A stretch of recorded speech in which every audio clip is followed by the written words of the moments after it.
Welcome everyone to the L7C podcast, UFC edition. Today we are here. We are going to be giving you an update on what's been going on in the world of combat sports. There's been a lot of breaking news that has happened since the last time we came on, so we're going to talk a little bit about that, preview the next UFC card, and go from there.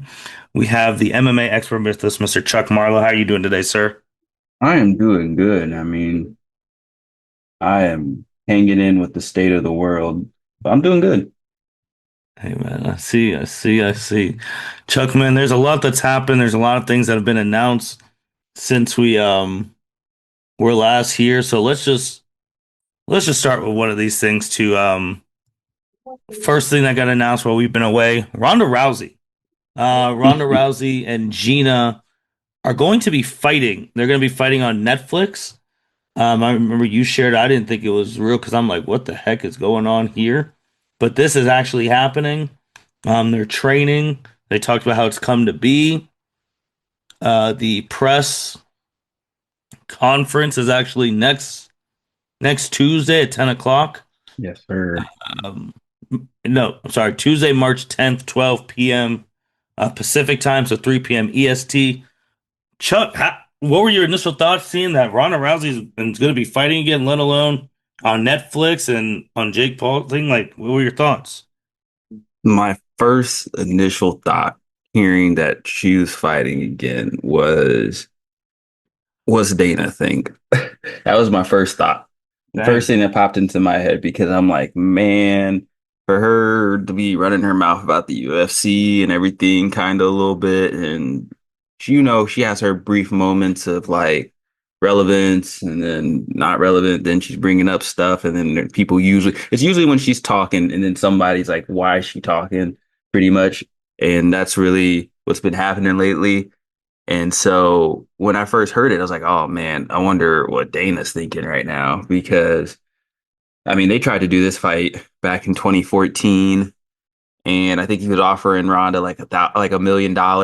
Like I think that was how much they were offering her to fight for it. But now you know that she's probably making like at least 10 million, maybe more, probably more. Um, that's even just bottom dollar, and she's getting paid, and she don't really need like she's not like everybody else who's hurting for money, but she knows like this is going to help her up for a great payday where she really doesn't have to worry about doing too much else. And she was able to get it signed without having to deal with any of the other extra nonsense. And it's been put on by Netflix too, which is going to get a lot of views as well. It's going under the same promotion as Jake Paul, and he's been getting paid out. So great opportunity. Why not? Definitely don't pass that up. I just want to know why. Like, why now? Why 2026? Just because of the hype around like a lot of this boxing and the Netflix platform, and then plus you're going to be the one of the first MMA events on that platform, and to Mhm. be someone who is groundbreaking in MMA and kind of in like with breakout for women in that sport, so to even get that also on top of that, it's just a cherry on top. So then plus she's getting paid good, so she's going to just take the money and you know right off into the sunset at that point. She doesn't have to do any more WWE, which we know is probably never going to happen anyway. And then you're gonna have to have her. She doesn't have to do anything really. She can just chill and relax and just kick it.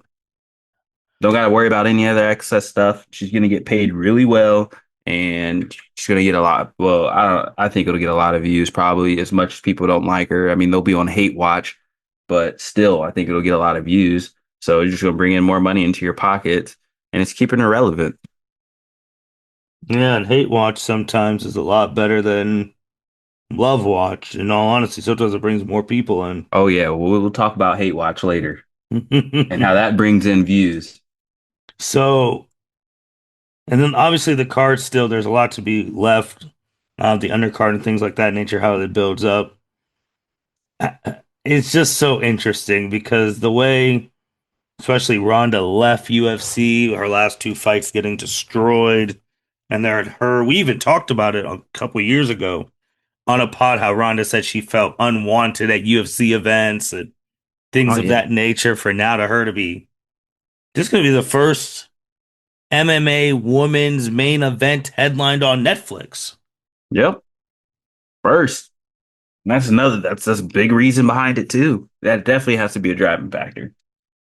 So that's going to be very, very interesting. And then the news didn't just stop there talking about someone who had a quote beef or rivalry with Ronda Rousey on through airwaves and social media. Floyd Mayweather just has a whole bunch of fights just out of the blue. Yes, sir. He Floyd owes some people some money. Floyd owes some people some damn money for sure. This is looking like Adrian Peterson when he came out of retirement. Well, he has to owe so many people money because like the amount of fights that he has coming on within his next year, he has like 3 fights for this year already. And like it's not like he's fighting. I mean, okay, Mike Tyson, old, retired. It's kind of gonna be a little easy tune up. Like, let me get back into my field. And he has 2 fights before that. He has the one that he fought in the MMA, and then Manny Pacquiao rematch. Now that one, he's gonna be locked in for. The other two kind of get him into like fighting shape, get his head back in the game. And I know Manny Pacquiao wants to take that undefeated. Like, oh my gosh. Now that one I'm excited for. The rest of them, I don't really care. But I know him and Manny, this is also a payday for both of them because Manny got bills to pay too. So at the end of the day, all these boxers, all they're trying to do is pay some bills.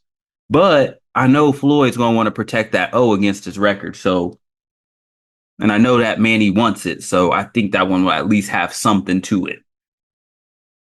Well, that's going to be my theme for the podcast, just a why, because I mean, you guess you said it. A man owes potentially owes people money, but bro, you're a billionaire. How did you not take? You should not be having to fight at 49 years old.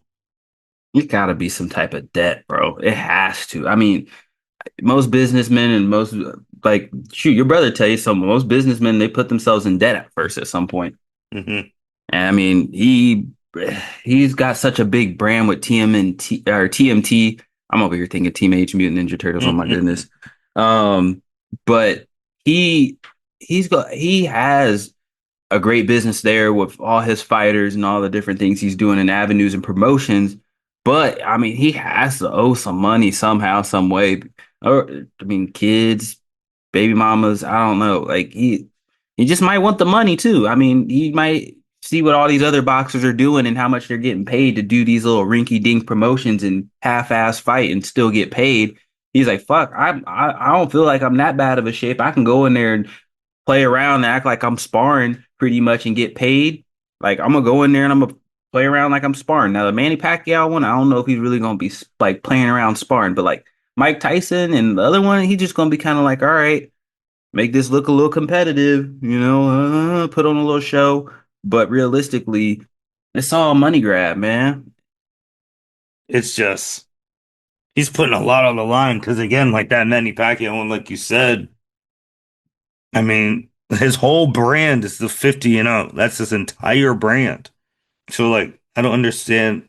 Again, people use their money in ways that I don't understand because he should not be broke. He flexing all that money and stuff probably wasn't investing in the right things and stuff of that nature. But sure, with that one, my problem with the Manny fight, both this fight and the original fight, they happened way too late Oh yeah, because they were without a doubt. ducking whoever you want to believe, but they shouldn't have happened. And then these other two fights, man, like the Manny fight's not even until September 19th.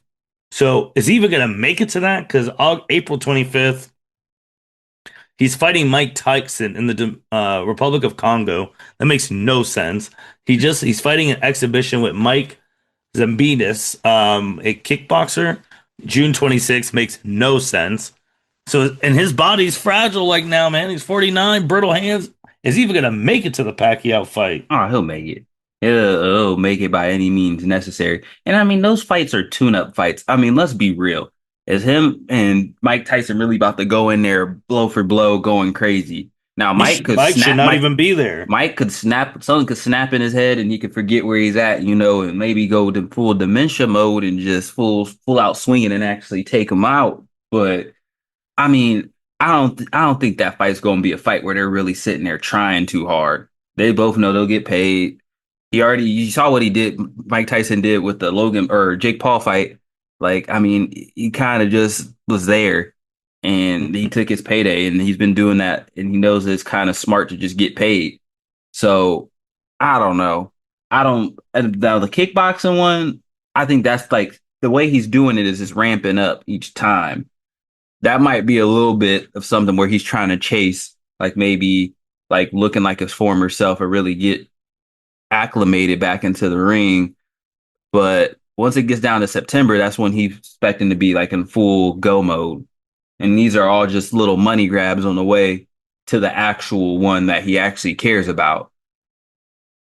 He could be overlooking his opponents too, though. That's another thing. Yeah. But I mean, I think these are going to both be payday fights, so they're going to follow the script and lose, make him look good, so that way when he gets up to the Manny fight, Manny don't care about the money. He wanted to get that record. Doesn't Manny have fights before this fight too?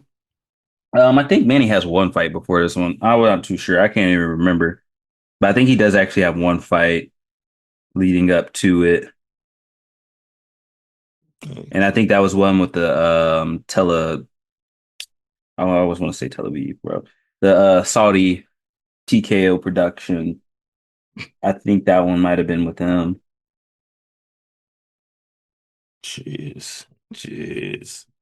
It's so weird. It's so weird. Chuck, It's random. were there any other no, those were the biggest ones. Were there any other crazy fight matchups that happened since we were gone? I know there was a time where it was like almost every day in a week, like that Oh yeah, last week of sorry. I February. wanted to go back to that Manny one. He does fight April 19th. It's in some Russian dude. That's who Oh, he fights. okay. All right. But sorry, back to that question because I just wanted to make sure I cleared that up. Mhm. You asked me that one more time. Yeah, was there any other crazy fight matchups we're getting that we forgot to talk about? I know we got a lot announced. Um, I swear there was one more boxing one, but I really probably can't remember. I know. I mean, Ryan Garcia had been making noise. He just won. He got his WBC, so I know there's a lot of him and Shakur Stevenson. So maybe look for that to be announced. I mean, I like that some of these boxers are going at it, and I like that. I like Ryan Garcia. He's crazy. He was a little crazy. He had his little spin out moment. You know, he might have been speak. Well, as we've seen in recent news, he's been speaking some truth. It wasn't maybe a schizo situation, but he's been putting on the show, and his speed, man, is disgusting. So I want to see that boxing Oh, matchup if that actually does happen. I found one. Usyk returning to the win to defend Oh his WC yeah, heavyweight title against kickboxer Rico Fanova on May isn't 23rd that at in the beer. Egypt? Yep. Yep. Yeah, that was the one, the Egypt one. Yeah, Yusuf coming back. I love watching his heavyweight ass fight. Anyone who beats Tyson Fury or and wins all these other matches, he's got a name. So love to see when the big names are fighting. I like when I see him fighting bigger names, but I think it'll be a good boxing match still. Where are these kickboxers coming from? These kickboxers want to get paid like they want to get paid like boxers. Shoot, you see what happened already with Dana. I mean, recent news and stuff with everybody and his recent signing for his boxing promotion. You see these kickboxers like, well, shoot, I see there ain't no money in kickboxing. I'm gonna go pursue the boxing avenue just because I know I can get me a payday for one fight and then I can return back to what I was doing before. Yep. And then there was one other thing too that you shared when we get into UFC that this past year UFC revenue hit 1.5 billion in 2025 with 57% profit margin, but still underperformed against WWE. For the Oh yeah. first time since TKO was formed, the MMA organization was outpaced by WWE in both total revenue and raw profitability. UFC revenue grew 7% or 96 million year over year. WWE higher profitability and revenues are most likely due to the big partnership with Netflix. I would also say too, with the outlier of 2025, 2025 was John Cena's retirement tour. Yeah. So I would like Which to see, that alone. yeah, I would like to see what they do in 2026 when they don't have the Cena retirement tour because I mean both are making a lot of money, but now Chuck, people are saying like Ronda doing this stuff. Who knows what the card's gonna be made? This and that. Uh, they're saying Dana, this White House card needs to be something because right now there's not really big stars announced for it. Yeah, there's rumors, there's speculation, there's a lot, but there's nothing until you see it actually on paper or announced. And I'm interested to see. I mean, you got Alex Pereira vacating, you got Ilya coming back, you got John saying that he's got his in negotiations, you got Connor who's well, they're thinking and backtracking on him being at the White House, but still making a debut at some time, maybe at fight once it gets around to that time of the year. But I don't know. There's a lot of speculation, but there ain't nothing announced yet. And I mean, I've seen some mock cards because I mean, there's so many people who've been putting together UFC mock cards. If you go look on Twitter, the MMA community is itching to see what this White House card's going to be. They say it's finalized, nothing's been announced or talked about, but I think they don't know who yet. I don't think it's finalized. I still think they're trying to iron things out, but he has to put on a show. With all this stuff going on, I know that it's not necessarily like the best of quality, but it is high quality names. It's not going to be the best quality of fights, but it's high quality names. And you're going to have high quality names competing, and you're going to have maybe at least four title fights. Realistically, four title fights would make it at least good enough. People realistically want like six or five, which you're not going to get. But if you don't got four title fights at least, people are not going to really want to watch this. Like you got to have main eventers as a prelim. I So agree. hey, you got to like because realistically, you said the budget is already 40 million over what the Sphere was, and it has to be bigger than the Sphere now. Then if you're going to be spending that much money, and then just the hype going into this and so much buildup. This has way more buildup than the Sphere did. So especially with the way of the state of the world too, and this is supposed to be a White House event, it's going to have to live up to some expectations, especially if anything else crazy goes on between now and June when the fights are supposed to happen. Like if any big other events with fighting or boxing come out or any fighters in general, like you're going to have to, I don't know. It's tough.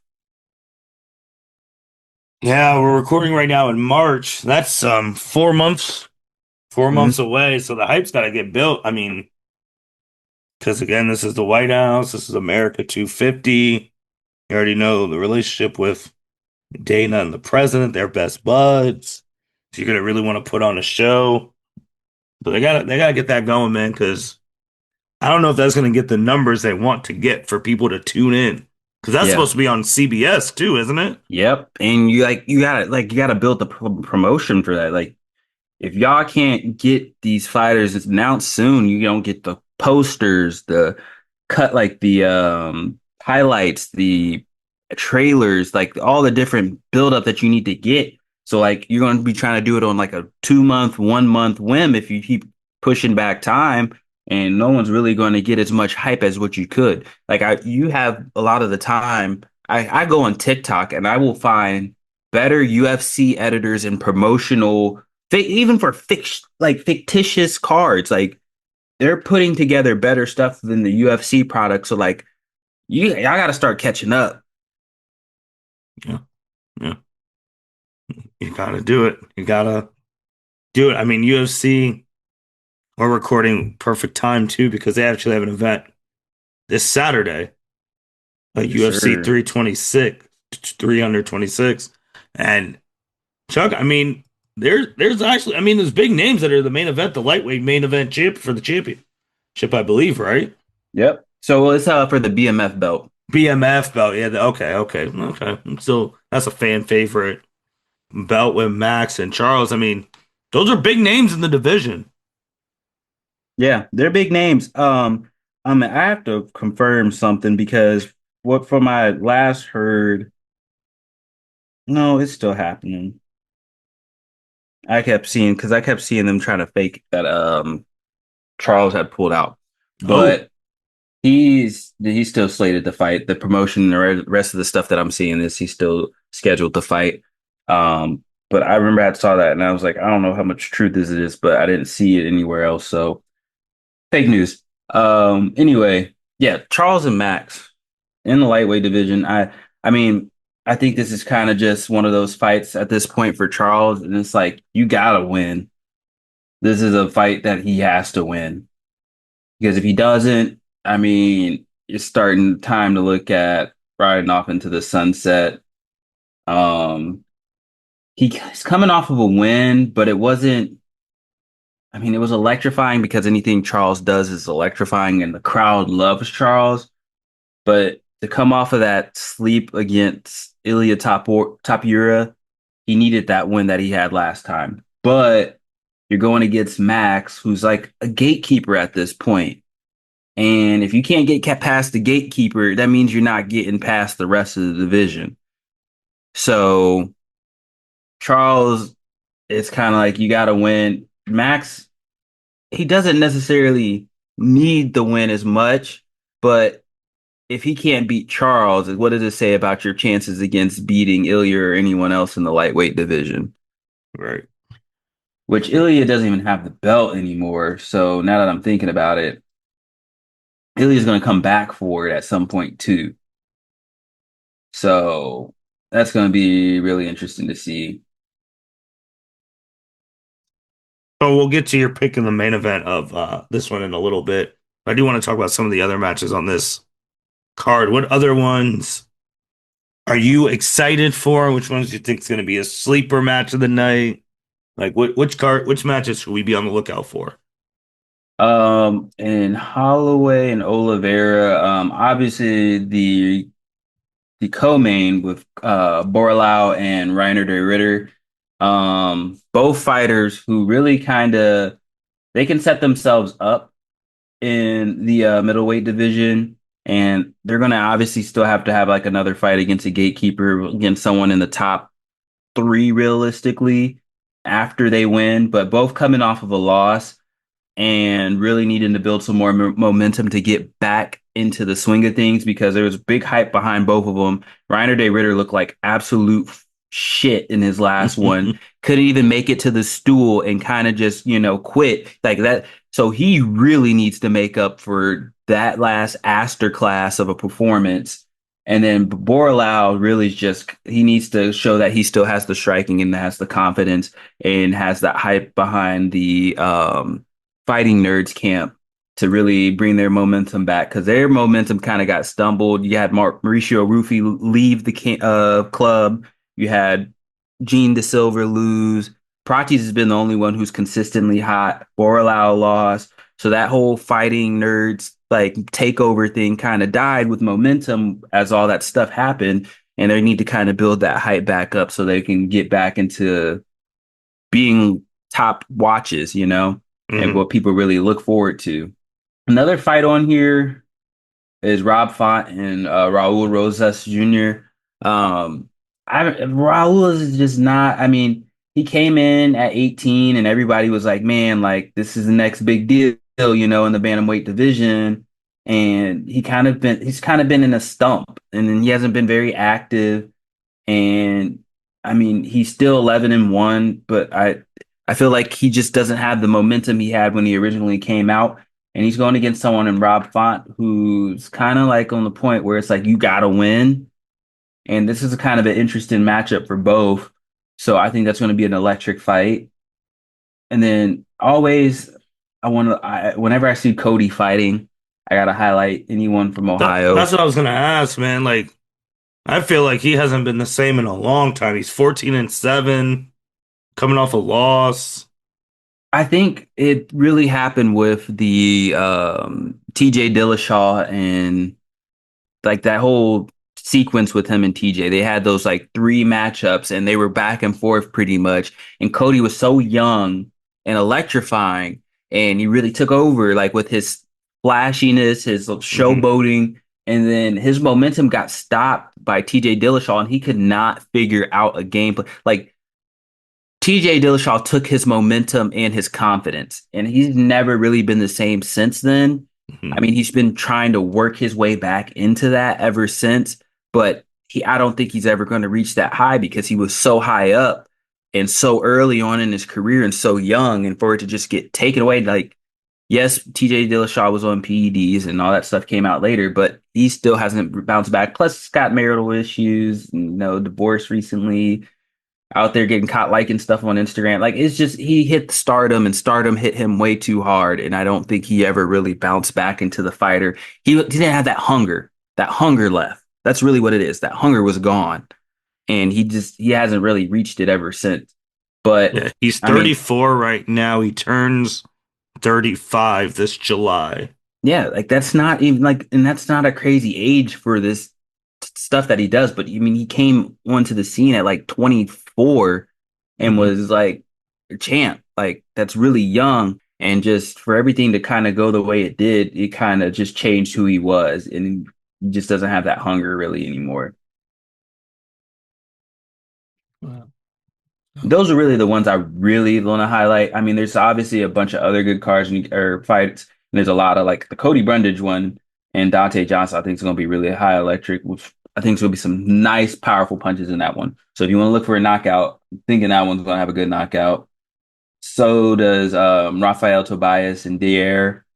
I think that one's going to be another good one. And they're starting it off with a banger with two other light heavy. Any of the bigger weight divisions, I think are going to be pretty good fights. A lot of hungry fighters, and plus with that new knockout bonus, it's like so anyone who gets a knockout gets like extra. I think it was 25,000 or 15,000. Hmm. So they get that on top of it. So I've been seeing a lot more fighters that are like on the undercards trying to really pursue these knockouts because they want to try and get that extra payday, which you get 10,000 to show, 10,000 to win. And then you get another 15,000 on top of that or 25,000 if you get a knockout. I mean, it'll build up. Okay. Okay. Okay. So then now going back, main event, who do you like? Mm, I like Holloway if it's on the feet. Obviously, if Oliveira gets it to the ground, it could be interesting. But I think that Holloway's striking is just so good. Like, and seeing how Oliveira did against good striking within Ilya, I give it to Max. Max loves that BMF belt, and he ain't letting that thing go either. Okay. Okay. Okay. I like it. I like it. Chuck, anything else you want to hit on in combat sports? It's a lot of good fights that's been going on lately. I've been watching the some of these main events and stuff, and been some hungry fighters, and just I think, like I said earlier, with these new bonuses, it's been making for a little bit more hungrier fighters. And um, I wanted to also go back on what I was talking about earlier with just the relevance and hate watch. But I mean, we went through that whole situation, as you know, with Sean Strickland and him talking about no one caring about women's fighting, and then you got the whole other ordeal with him. That generated like 65 million views itself and brought in so many more people to watch the fight. And I was just like, so many people wanted to watch him get knocked out. And that's why I was just like, like he does this always to stay relevant. And it's just, I'm interested to see what more of these fighters start doing as they see this happening because some of them know how to play the game and try and play it well, and they are clickbaiting to get people to tune in. And it's been very interesting to watch how it's almost kind of like a WWE promotion with how these people are just like they're saying whatever they can on the mic to try and get these viewers to tune in. And it's been interesting lately. Okay. Okay. Okay. There's been one, I don't think you mentioned it for a little bit, but, and you said it for a little bit, but we always ask, yeah. I know you said a little, John Jones. He keeps talking, man. It'll be an honor. I mean, I don't know because he just came out and openly said he has severe arthritis.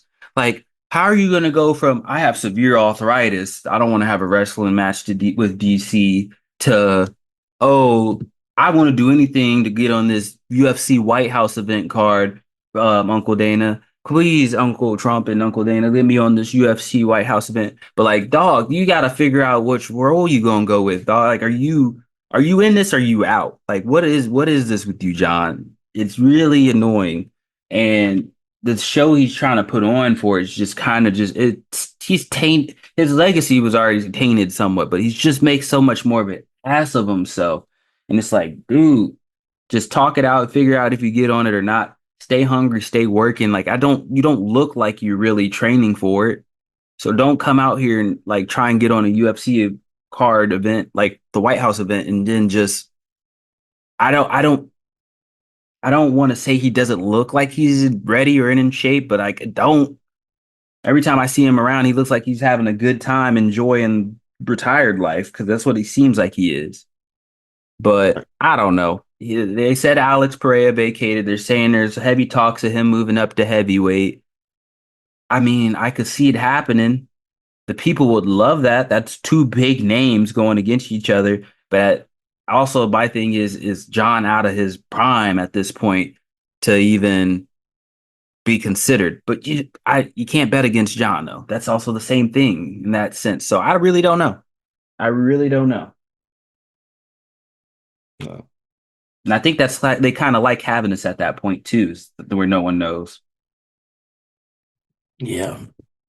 Eventually, they're gonna have to.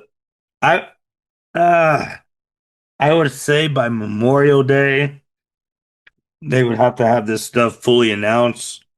But I feel like that'd be way too late because that only gives you like one full month to promote. You know what though? I like how you're thinking about it though, because you know what? That could be just the case though. Because Memorial Day, celebrate and then let's make announcement, boom, right then and Yeah. there. Who knows what the state of the world is as of that point? Like I feel like they play certain factors and roles into certain things. So I don't know. You might be onto something there. See? Anything else, Chuck? Just keep on looking out for the L7C NCAA Dynasty mode. I mean, we're in season 5 now. Switched up the divisions a little bit. Got a little bit more competition going on this year. I wish we could get a new national champion because so far Colorado's three-peated. But tune into that. Check out the channel on the L7C. There's a playlist is on there. Playlist is on my YouTube channel as well. It's been really good lately. Yeah. Check it out. And with that being said, thank you everyone for listening to L7C Podcast. Make sure you like, rate, comment, subscribe wherever you listen to. There's a lot of UFC stuff going on in the month of March.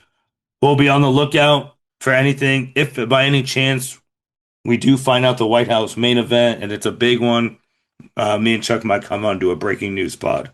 With that being said, L7C Podcast signing out. Thank you for listening to this episode of the L7C podcast. Be sure to like, rate, review, and subscribe to the channel. Follow us on all social media platforms, and we'll be talking to you guys soon. Take care.